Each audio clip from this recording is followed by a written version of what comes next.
আসসালামু আলাইকুম গাইস, সবাই কেমন আছেন? আশা করি ভালো আছেন। আলহামদুলিল্লাহ আমিও ভালো আছি। আপনাদের সবাইকে আমার আর একটা ব্লগে স্বাগত। আজকে আমরা সন্ধ্যার পরে বন্ধুরা সবাই মিলে যাচ্ছি সিঙ্গারা খাওয়ার জন্য। আমার সাথে আজকে যাচ্ছে আমার বন্ধুরা সবাই। এ হচ্ছে মোজাম্মেল, আকিব, এ ভুইয়া বিশাল, যার কথা না বললে না আমরা খাই রেখে গরম, এ হচ্ছে হৃদয়, আর এসে যার কথা না বললে না ভাইরাল পার্সন জাকির, আর এই আমাদের রিক্সা। আমরা এখন রওনা দিয়ে দিলাম আমাদের গন্তব্যের উদ্দেশ্যে।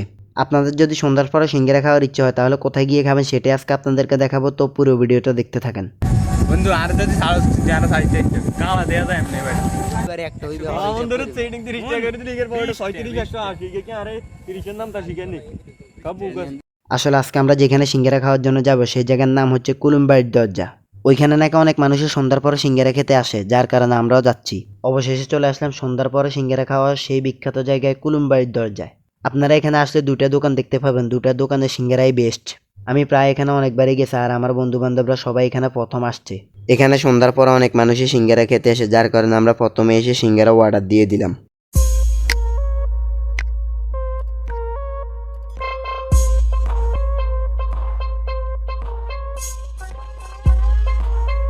সব পোকেননি বইরিতে, সব পোকেননি এ পোকেননি অরিজিনাল পোকেন।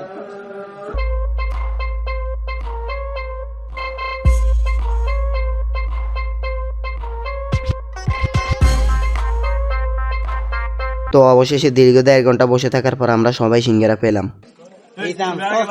দেখেননি বন্ধু, এবার গাত অন্তত দিবি বন্ধু, এবার গাত অন্তত দিবি। আচ্ছা দেখ ভাই সস দেবতা, সস পকড়ে বলছে তো করে থেকে দিলাম, তারা তোরা সস পকড়ে বললি এইভাবে। আসলে বন্ধু তোর খাইতে দেন না ভিডিও বন্ধ করে না, বন্ধ করে দিই বন্ধু। আমি ভিডিও করতেছিলাম, মোজাম্মেলের কাছে সস দিয়ে বললাম যে সবাইকে সস দিয়ে দিতে। মোজাম্মেল সবাইকে না দিয়ে তার নিজের পকেটে সবগুলো ভরে নিল। বন্ধু তোর সস চুরি করছে কে? এ দাঁড় গেছে তোর সস চুরি করছে, তোর সস চুরি করছে কে? এই গে তোর সস চুরি করছে কে? তোর সস চুরি করছে কে? ও তোরটা তোর সস চুরি করছে কে? এই গে যে বেগুনের সস, আর গেরে সস দিছে বুঝলি, আর গে পকেটে বললে যে বেগুন বাইক নেনের লাই, বাইক নেনের লাই এই জানে এরো এ দেখছেন নিজের পকেটে বাড়াইতে হবে এখন। আসলে অনেক সুন্দর একটা মুহূর্ত ছিল, যেটা কখনো ভোলার মতো নয়। তো আমরা খাওয়া দাওয়া শেষ করে বাড়ির উদ্দেশ্যে রওনা হলাম। আপনাদের সাথে দেখা হচ্ছে সরাসরি বাড়িতে যাওয়ার পর। তো অবশেষে চলে আসলাম বাড়িতে। তো আজকের ব্লগটা এই পর্যন্ত। যদি ব্লগটা ভালো লাগে তাহলে ফটাফট লাইক কমেন্ট শেয়ার করে দিবেন। আপনাদের সাথে দেখা হবে আরো একটা নতুন ব্লগ নিয়ে। ততক্ষণ ভালো থাকবেন, সুস্থ থাকবেন। আল্লাহ হাফেজ।